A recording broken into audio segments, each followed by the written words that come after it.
कभी सोचा है कि आज लिया गया एक छोटा सा फैसला 5 साल बाद की जिंदगी को कैसे बदल सकता है? हम अक्सर बड़े बड़े सपनों के बारे में सोचते हैं, पर असली ताकत तो आज के छोटे छोटे फैसलों में छिपी होती है। बेंजामिन हार्डी के काम से प्रेरणा लेकर चलिए आज समझते हैं कि हमारा भविष्य कोई पहेली नहीं, बल्कि एक ऐसा नक्शा है जिसे हम खुद बनाते हैं। तो आज हम क्या क्या देखने वाले हैं? सबसे पहले तो हम ये समझेंगे कि हम अपनी जिंदगी के ड्राइवर हैं या सिर्फ एक पैसेंजर। फिर हम फ्यूचर सेल्फ के एक बहुत ही पावरफुल कॉन्सेप्ट को जानेंगे। उसके बाद बदलाव की उन 3 चाबियों को खोजेंगे जो हमारा भविष्य खोल सकती हैं। और आखिर में अतीत की बेड़ियों को तोड़कर आगे बढ़ना सीखेंगे। तो चलिए शुरू करते हैं एक सीधे से सवाल से। क्या आप अपनी जिंदगी की गाड़ी खुद चला रहे हैं या बस पीछे की सीट पर बैठकर रास्तों को गुजरते हुए देख रहे हैं?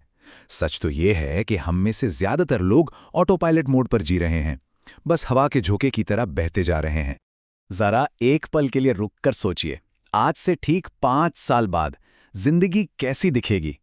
पता है, इसका जवाब हमारे बड़े बड़े सपनों में नहीं, बल्कि आज उठाए जा रहे छोटे छोटे कदमों में छिपा है।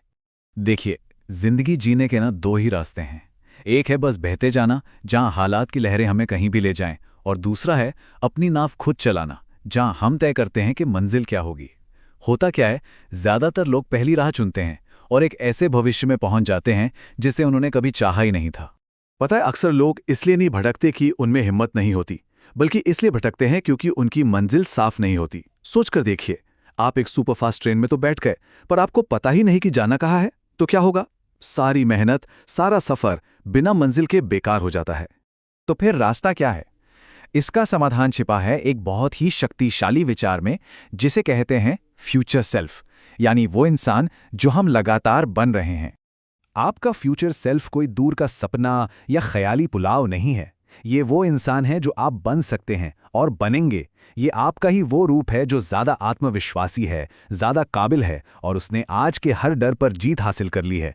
वो भविष्य में नहीं, बल्कि आज हमारे अंदर एक गाइड बनकर मौजूद है। बेंजामिन हार्डी ने एक बहुत गहरी बात कही है, आपका भविष्य पहले से मौजूद है। सवाल ये नहीं कि आपका भविष्य क्या होगा, सवाल ये है कि आप किस भविष्य को चुनते हैं। इसका मतलब साफ है, भविष्य किस्मत का खेल नहीं, हमारे चुनाव का नतीजा है।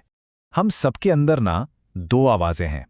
एक है आज का मैं, जो डर, आलस और आराम के बहाने ढूंढता है। वो कहता है, अरे कल कर लेंगे। और दूसरी आवाज है भविष्य के मैं की, जो विजन और आत्मविश्वास से पूछती है, वो कौन सा एक छोटा कदम है जो मैं आज उठा सकता हूं। ठीक है, थियरी तो समझ आ गई, पर इसे अपनी असल जिंदगी में कैसे उतारा जाए? अपने फ्यूचर सेल्फ से जुड़ने के लिए 3 बहुत ही जरूरी चाबियां हैं। ये 3 कदम हैं और तीनों एक दूसरे से जुड़े हुए हैं। सबसे पहले अपनी मंजिल को बिल्कुल साफ करना, फिर उस इंसान की पहचान अपनाना जिसे वहां पहुंचना है, और आखिर में एक ऐसा माहौल बनाना जो हमें उस मंजिल तक आसानी से पहुंचा दे। पहला कदम है स्पष्टता, यानी क्लैरिटी। सवाल यह नहीं है कि मुझे क्या चाहिए, सवाल यह है कि मुझे कौन बनना है। सोचिए, वो इंसान कैसे सोचेगा, उसकी आदतें क्या होंगी। अगर हमारा विजन साफ है तो हम आरिफ की तरह हर दिन एक सही फैसला लेते हैं, और अगर नहीं तो रोहित की तरह बस बहते रहते हैं और हर दिन दिशाहीन लगता है। याद रखिए, जब भविष्य की तस्वीर साफ होती है तो आज का हर कदम ताकतवर हो जाता है। अब आता है दूसरा और शायद सबसे गहरा कदम, अपनी पहचान को बदलना। इस बात को ध्यान से समझिए, हम अपने लक्ष्यों के स्तर तक नहीं उठते, हम अपनी पहचान के स्तर तक उठते हैं। असली बदलाव बाहर लक्ष्य बनाने से नहीं, बल्कि अंदर खुद को देखने का नजरिया बदलने से आता है। इसको एक कहानी से समझते हैं। एक कुम्हार के 2 शिष्य थे। पहला कहता था, मैं सीखने की कोशिश कर रहा हूं। उसकी पहचान एक कोशिश करने वाले की थी। दूसरा कहता था, मैं एक कुम्हार हूं, बस अभी सीख रहा हूं। उसकी पहचान एक कुम्हार की थी। नतीजा, दूसरे के आत्मविश्वास और काम में वो बात झलकने लगी और वो जल्द ही बेहतरीन घड़े बनाने लगा। फर्क सिर्फ और सिर्फ पहचान का था। तीसरा और आखिरी कदम है अपने माहौल का मालिक बनना। एक बात हमेशा याद रखिए, आपका माहौल आपकी इच्छा शक्ति से हमेशा ज्यादा ताकतवर रहेगा। हमारी विल पावर, एक बैटरी की तरह है। सुबह फुल चार्ज होती है और शाम तक खत्म हो जाती है। लेकिन एक सही माहौल हमें ऑटोमैटिकली सही रास्ते पर रखता है। तो माहौल को डिज़ाइन कैसे करें? बहुत आसान है। किताबों को सामने रखिए ताकि पढ़ना आसान हो जाए। फ़ोन को दूसरे कमरे में रखिए ताकि ध्यान भटकना मुश्किल हो जाए। उन लोगों के साथ उठिए बैठिए जो आपके भविष्य जैसे दिखते हैं, आपके अतीत जैसे नहीं।